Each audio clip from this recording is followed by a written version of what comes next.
Hello, this is Kaiden, and in this video we are going to talk about how to study twice as much in half the time.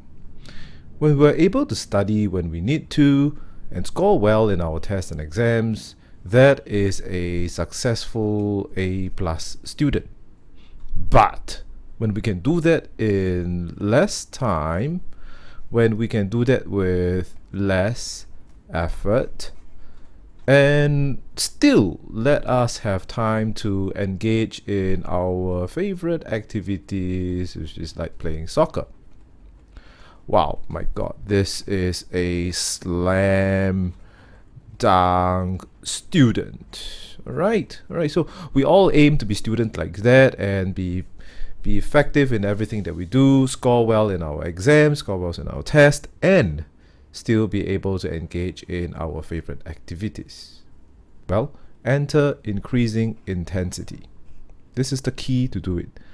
The skill to work intensely is such a powerful concept that I consider it one of the key things that all parents must teach their children, because it's going to help them in their school, it's going to help them in their work life, it's going to help them basically live life easier. So that's why it's a very powerful concept that I strongly encourage all parents to teach their children. So why is it such a powerful concept? Why is intensity so important to learn? Well, because of one very simple formula. Work done equals to your time multiplies by intensity. So if your intensity goes up, your time goes down. Does that make any sense to you? Right? It makes a lot of sense to me, because I want to spend less time. I want to spend less time on work so I can have more time for play, all right, and do the things I want. So that's why I need to increase my intensity when I'm working. So we are going to dive in this video to show you what is the meaning of study intensely and how you can help your child to achieve this valuable skill and apply it in their schoolwork right now. Well, first of all, I'm going to share with you some common studying scenarios and let me know if you find it familiar, whether your children are doing it or not.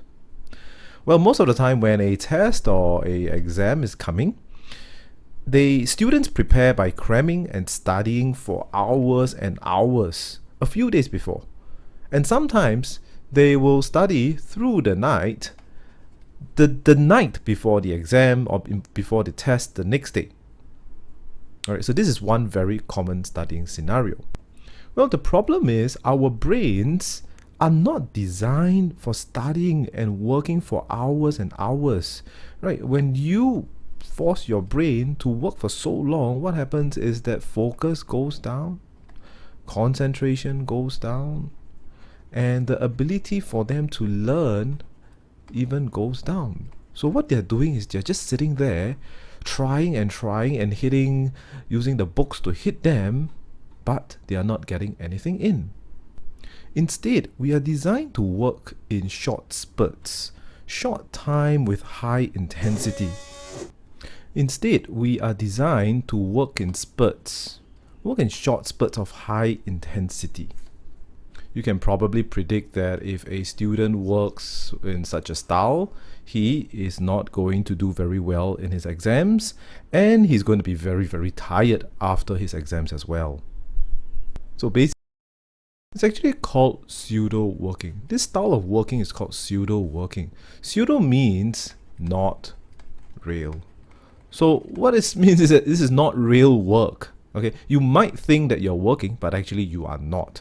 And the biggest problem is that most people have studied like this all their life. This is the only way they know how to study. And that's a big problem, because they think they're studying, but actually they are not. Well, so how do straight A students actually study? The first thing you must know is that they avoid pseudo studying like crazy, and they work intensely.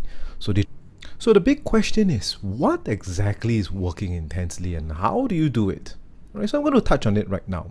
The first thing you need to know about working intensely is that you have to focus and concentrate at the task that you are doing. You don't have to like focus 100% and be like super intense at it, but at least that must be the main thing that you are working on at the moment. The second thing is you have to remove all distractions from your environment, and that would include friends, that would include your phone, that would include the TV. Try to remove all, make your environment as helpful to help you focus and concentrate as much as possible. The third one is that it must be short. For myself, I'm working in 1 hour blocks, and then I'm taking about 20-minute breaks. Alright, but if you're just starting out and if you have never worked intensely before, you can just start off with like 5 minutes. Start off with 5 minutes to see what working intensely is like, and then slowly increase your time to even more. And the last part is this is one of the key things on how you can work intensely, is that you must plan what you are intending to do. So for me, I spend my first 6 minutes planning my 60 minutes. Alright, so I told you I work in 1 hour blocks, and my first 6 minutes is actually used to plan the next 54 minutes of work. And that's how I know exactly what I'm going to do in the next minutes, the next 1 hour, and that's how I can focus and concentrate. So this is what working intensely is about.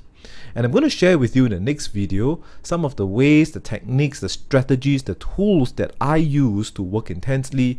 And you can also share and help your children to work more intensely by applying these tools. So thank you very much. My name is Kaiden, and I will see you at the next video.